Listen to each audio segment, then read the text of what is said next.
ప్రముఖులను తెప్పించుకుని మీరు మాట్లాడారు. మీరు నిర్ణయాలు ఎందుకు చేశారు? తహసీల్దారులనేమో థియేటర్ల దగ్గర పెట్టించి రేట్లు ఎందుకు మీరు కంట్రోల్ చేశారు? మరి ప్రభుత్వం కాదా ఆ రోజు చేసింది? ప్రభుత్వం కాదా ఆనాడు మాట్లాడింది అనేటువంటి విషయాన్ని నేను అడుగుతా ఉన్నాను.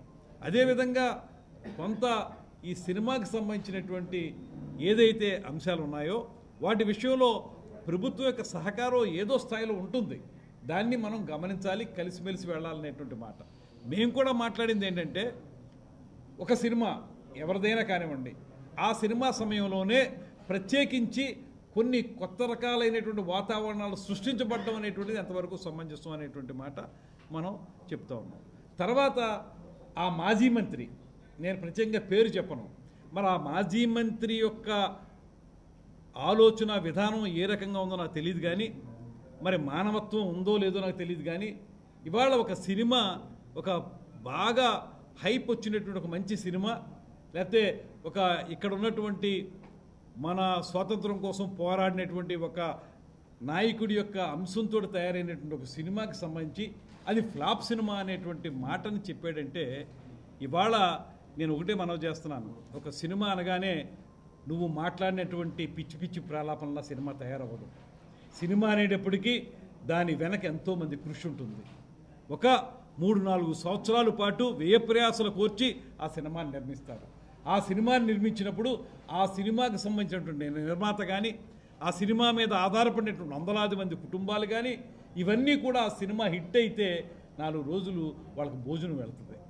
దాంతోపాటు మరొక కొత్త సినిమా తయారవడానికి ఇది ఒక ప్రాతిపదిక అవుతుంది. ఇలాంటి నేపథ్యంలో సినిమా రిలీజ్ కాకముందే నువ్వు ఒక రకమైన జడ్జిమెంట్ నువ్వు ఇచ్చావంటే నువ్వు ఎంతమంది కుటుంబాలతో ఆడుకుందామని చూస్తూ ఉన్నావు? నువ్వు ఒక బాధ్యత గల మంత్రిగా పనిచేసావా ఆ రోజు అనేటువంటి మాట అడుగుతున్నావు. ఇవాళ ఒక బాధ్యత గల ప్రజాప్రతినిధిగా నువ్వు ఆ మాట మాట్లాడచ్చా? నీ స్థాయి ఏంటి? సినిమా రిలీజ్ కాకముందే ఆ మాట అన్నావంటే ఎంతమంది కుటుంబాలతో ఆడుకున్నావు నువ్వు చూస్తూ ఉన్నావు. ముందుగానే నీ జడ్జిమెంట్ ఇవ్వడానికి నువ్వేమైనా దైవాంశ సంభూతుడివా? ఏ రకంగా మాట మాట్లాడతావు? అంతకుమించి మీ పార్టీకి సంబంధించిన వ్యక్తినే, ఆ వ్యక్తి చనిపోతే పర్వాలేదనే విధంగా రాజకీయాలు నడుపుతున్న వ్యక్తులు. నిన్న మాట్లాడేటువంటి అంశంలో ఏం మాట్లాడావు నువ్వు? చనిపోతే దాన్ని బట్టే ఈ రాష్ట్రం యొక్క పతనం ప్రారంభమవుతుంది, ప్రభుత్వం యొక్క పతనం ప్రారంభమవుతుందంట. అంటే చనిపోవాలని నువ్వు కోరుకుంటున్నావా? చనిపోవడం ద్వారా రాజకీయ ప్రయోజనాలు ఆశిస్తున్నావా నువ్వు? ఏమిటి నీ ఆలోచన? ఎక్కడైనా సరే నీ దగ్గర మానవత్వం లేదనేటువంటి మాట అనిపిస్తూ ఉంది. తర్వాత మేము డీజీపీ గారికి చెప్పి వీళ్ళందరినీ అరెస్టులు చేసేమన్నామని చెప్పేటువంటి మూర్ఖపు మాటలు మాట్లాడుతూ ఉన్నాం. మేము చెప్పింది ఈ సినిమాటోగ్రఫీ అనేటువంటి అంశం హోమ్ సెక్రటరీ గారి చేతుల్లో ఉంటుంది కనుక హోమ్ సెక్రటరీ గారు దీని మీద ఎంక్వైరీ చేసి ఎందుకు ఈ రకమైన వాతావరణం సృష్టించబడిందో తెలుసుకోండి అనేటువంటి విచారణ చేయమని కోరాను తప్పితే, డీజీపీ గారు అంటే ఆయన లా అండ్ ఆర్డర్ చూసేటువంటి వ్యక్తి, ఆయన్ని మేము ఏదో మాట్లాడినట్టు అరెస్టులు చేసేమన్నట్టు నువ్వు వక్రీకరించి మాట్లాడితే నీకు ఉన్నటువంటి జ్ఞానం ఎంత? సినిమా విషయాల మీద నీకున్న పరిజ్ఞానం ఏంటి?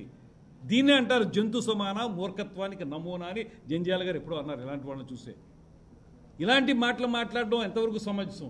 మేము కోరింది ఎవరైతే ప్రిన్సిపల్ సెక్రటరీ హోమ్ ఉన్నారో వారిని ఒక ఎంక్వైరీ చేయమన్నాం.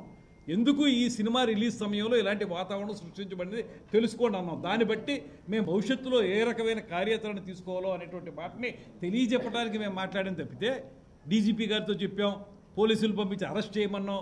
ఏమిటికి తెలిసిన నాలెడ్జ్ ఏమిటి? నువ్వు మాట్లాడితే 4 మాటలు మాట్లాడి నీ టంగ్ ట్విస్టింగ్ తోటి ఏదో రకమైనటువంటి మాటలు మాట్లాడేచ్చు అనుకుంటే అది చెల్లదు. ఇవాళ ప్రజలందరూ గమనిస్తున్నారు. ఇవాళ అందరూ ముక్కు మీద వేలేసుకుంటున్నారు. ఫలానా వ్యక్తి చనిపోతేనే అప్పటితోనే నీ పత్రం ప్రారంభమవుద్ది అనేటువంటి మాట మాట్లాడారంటే అంటే మీ రాజకీయ ప్రయోజనాల కోసం మీ పార్టీ వ్యక్తి చనిపోవాలని మీరు కోరుకుంటున్నారా అని అడుగుతూ ఉన్నాను.